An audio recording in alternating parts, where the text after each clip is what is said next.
बताऊंगी यूक्रेन के ओडेसा बंदरगाह पर जहाज पर अटैक हुआ है। हमले में 4 भारतीयों की मौत हो गई है। बड़ी जानकारी आपको दे रहे हैं, एक की हालत गंभीर है। ओडेसा बंदरगाह से रवाना हुआ था जहाज, हमले में भारतीय नागरिकों की दर्दनाक मौत हुई है।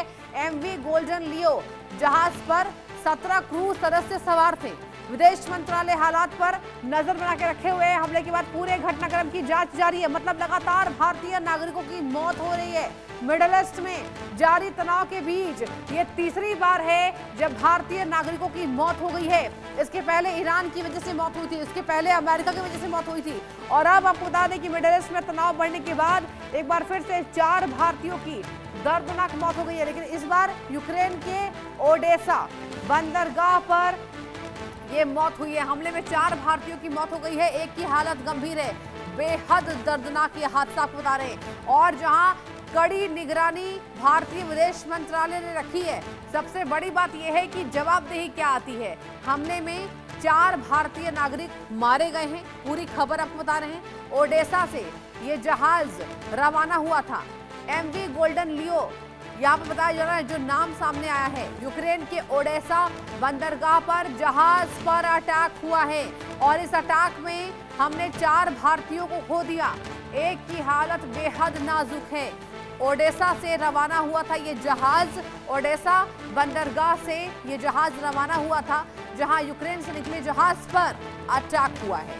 हमले में 4 भारतीयों की दर्दनाक मौत की खबर हमें मिल पाई है, अब तक हम साझा कर रहे हैं। एमवी गोल्डन लियो जहाज पर 17 क्रू सदस्य सवार थे, वहां पर अटैक होता है, 4 भारतीय अपनी जान गंवा देते हैं। इवन एक की जो हालत है वो गंभीर बताई जा रही है। देखने वाली बात होगी विदेश मंत्रालय क्या कुछ जानकारी लेकर सामने आता है, और क्या कुछ जानकारी भारतीय जनता के सामने वो रखने वाला है, क्योंकि विदेश मंत्रालय ने साफ कह दिया है कि हम इस खबर पर कड़ी निगरानी रख रहे हैं और जवाबदेही तय की जाएगी। देखने वाली बात होगी। यूक्रेन से निकला जहाज पर अटैक, 4 भारतीयों ने अपनी जान गंवा दी है। नाम है एमवी गोल्डन लियो जहाज।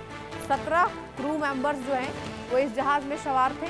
यूक्रेन के ओडेसा बंदरगाह पर जहाज पर अटैक हुआ है, और देखिए ये अटैक किसके द्वारा किया गया, ये तमाम यहाँ पर जांच का विषय है। Defence expert DS Sodhi sir मेरे साथ जुड़ चुके हैं। सर आपको गुड इवनिंग, और आपसे मेरा यही सवाल होगा कि लगातार हम देखिए भारतीय नागरिकों को खो रहे हैं सर, जवाबदेही ना तय हो पा रही है, ना हम फटकार लगा रहे हैं। आप क्या सोच रहे हैं सर, कैसे फटकार लगाई जानी चाहिए इस खबर पर? 4 भारतीय मारे गए। नहीं देखिए, जहाँ पर ये कार्गो शिप के ऊपर अटैक हुआ है, हाँ, तो इसके अंदर जो क्रू मेंबर थे उसमें हमारे भारतीय भी थे, और ये आपने रिपोर्ट किया है कि 4 भारतीयों की डेथ हुई है। अब ये जो शिप है, ये कार्गो शिप है, इसके ऊपर जो अटैक हुआ देखना पड़ेगा अटैक कैसे हुआ है। तो पॉसिबिलिटी ये है कि रशिया ने ही अटैक किया होगा, हाँ, क्योंकि ओडिशा पोर्ट जो है वहाँ पे रशिया ने ही अटैक किया होगा। लेकिन अब इसमें जहाँ तक एमई है, एमई ने स्टेटमेंट तो दे दी है, इसको कंडेम भी किया है और कहा कि ऐसे अटैक जो है वो जो जिस शिप पे भारतीय हों उसमें नहीं होने चाहिए। लेकिन हम इसमें कुछ ज्यादा कर नहीं सकते हैं, क्योंकि देखिए कॉन्फ्लिक्ट तो चल ही रहा है यूक्रेन और रशिया के बीच में, हाँ। और ऐसे कोलेटरल डैमेज जो है वो होते ही हैं, ऐसे कॉन्फ्लिक्ट में होते हैं। लेकिन हम यही कह सकते हैं कि बहुत अनफॉर्चुनेट ये डेवलपमेंट है, क्योंकि जो डेथ हुई है 4 भारतीयों की, तो ये हम इसको कंडेम नहीं कर सकते हैं एज ऑफ नाउ, और एमईए ने ये किया है। सर लेकिन देखिए सबसे बड़ी बात तो ये है कि हम केवल अपने नागरिकों को खो रहे हैं।